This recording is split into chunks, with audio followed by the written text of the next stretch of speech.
భర్త వికృత చేష్టలు, లైంగిక వేధింపులను తట్టుకోలేని వివాహిత ఉరి వేసుకొని ఆత్మహత్య చేసుకుంది. ఈ సంఘటన నగరంలోని గోపాలపట్నం ప్రాంతంలో గల నందమూరి నగర్లో గురువారం రాత్రి చోటు చేసుకుంది. గోపాలపట్నం పోలీసులు తెలిపిన వివరాల ప్రకారం గాజువాక ప్రాంతానికి చెందిన వసంత 92వ వార్డు నందమూరి నగర్కు చెందిన చిక్కాల నాగేంద్రబాబుకు ఏడాది క్రితం వివాహం జరిగింది.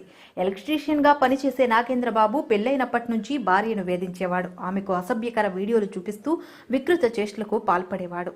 అంతేకాకుండా లైంగిక వాంఛను ప్రేరేపించే మాత్రలు తీసుకువచ్చి వాటిని వేసుకోవాలని తీవ్రంగా ఒత్తిడి చేసేవాడు.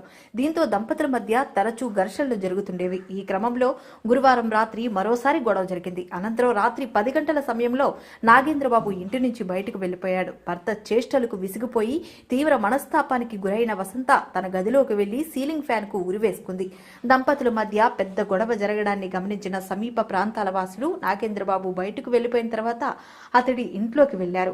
గదిలో సీలింగ్ ఫ్యాన్ కు వసంత ఉరివేసుకుని వేలాడుతుండడాన్ని గమనించి వెంటనే ఆమెను కిందకు దించి ఆసుపత్రికి తరలించారు. అయితే అప్పటికే వసంత మృతి చెందినట్లు వైద్యులు నిర్ధారించారు. దీంతో ఆమె తల్లిదండ్రులకు సమాచారం ఇచ్చారు. మృతురాలి తండ్రి వెంకటరమణ శుక్రవారం ఉదయం పోలీసులకు ఫిర్యాదు చేశాడు. పోలీసులు మృతదేహాన్ని పరిశీలించి పోస్టుమార్టం నిమిత్తం కేజీహెచ్కు తరలించారు. కేసు నమోదు చేసిన పోలీసులు నిందితుడు నాగేంద్రబాబును అదుపులోకి తీసుకుని విచారిస్తున్నారు. అతడి వద్ద కామవాంఛను ప్రేరేపించే మాత్రలను స్వాధీనం చేసుకున్నారు.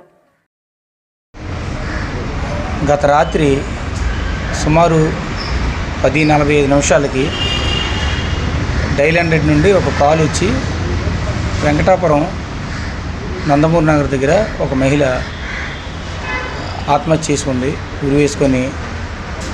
ఉరి వేసుకుందని చెప్పి వచ్చిన సమాచారం మేరకు గోపాలపట్నం పోలీస్ స్టేషన్ నుండి మేము బయలుదేరి వెళ్ళగా ఈలోగా ఆ మహిళను రెస్క్యూ చేసి వాళ్ళ భర్త వాళ్ళు కూడా స్థానిక బెహ్రా హాస్పిటల్కి తీసుకొని వెళ్ళడం జరిగింది.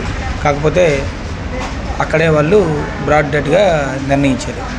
అయితే అక్కడికి వెళ్ళిన తర్వాత అక్కడ ఉన్న పరిస్థితులు, తర్వాత వీళ్ళు ఉంటున్న ఇల్లు మొత్తం అన్నీ కూడా సెర్చ్ చేసి ఒక ఇన్వెస్టిగేషన్లో భాగంగా అందరినీ విచారించగా ఈ అమ్మాయి యొక్క తల్లిదండ్రులు, బంధువులు వీళ్ళందరి ద్వారాగా మనకు తెలిసింది ఏంటంటే ఈ మృతురాలు వసంత 23 సంవత్సరాలు. ఆమెకి 11 నెలల క్రితం మన నందమూరి నగర్కి చెందిన నాగేంద్రబాబు అనే వ్యక్తితో వివాహం జరిగింది. వాళ్ళు కొన్నాళ్ళు బాగానే ఉన్నారు. తర్వాత ఈ నాగేంద్రబాబు ఆన్లైన్లో యూట్యూబ్లో కొద్దిగా చెడు వ్యసనాలకు పాల్పడి కొద్దిగా ఉద్రేకంగా కల్పించే కొన్ని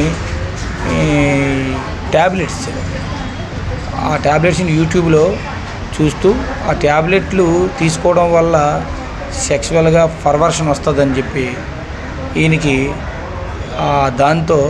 దానికి ఈయన వాడిన తర్వాత ఆ ప్రయోగాలన్నీ తన మిసెస్తో ఈయన కోఆపరేట్ చేయమన్నాం. ఆవిడ కొద్దిగా సెన్సిటివ్ అవడం వల్ల దానికి ఆవిడ రిజెక్ట్ చేయడం జరిగింది. ఈ విషయం ఈ అమ్మాయి వాళ్ళ ఇంటి దగ్గర వాళ్ళతో చెప్పడం, ఈ అబ్బాయి కూడా మీ అమ్మాయి నాకు కోఆపరేట్ చేయమని చెప్పండి అని చెప్పేసి ఈ అబ్బాయి కూడా ఆ అమ్మాయి పేరెంట్స్ చెప్పడం, వాళ్ళందరూ కొద్దిగా సర్ది చెప్పి అలా ఉండకూడదు, సరిగా ఉండండి అని చెప్పడం జరిగిందని చెప్పేసి వీళ్ళ పేరెంట్స్ వాళ్ళు చెప్పడం జరిగింది.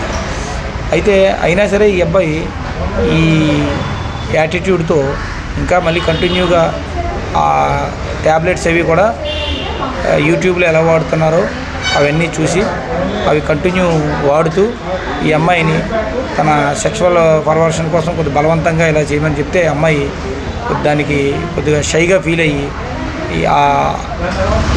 కొద్దిగా ఒత్తిడికి గురయ్యి ఈ మానసిక వేదంతో ఏంటి ఎంత పర్వర్టెడ్గా నాతో బిహేవ్ చేస్తానని చెప్పి ఆ ఒత్తిడికిలోనే ఆవిడ ఆత్మహత్యకి పాల్పడింది.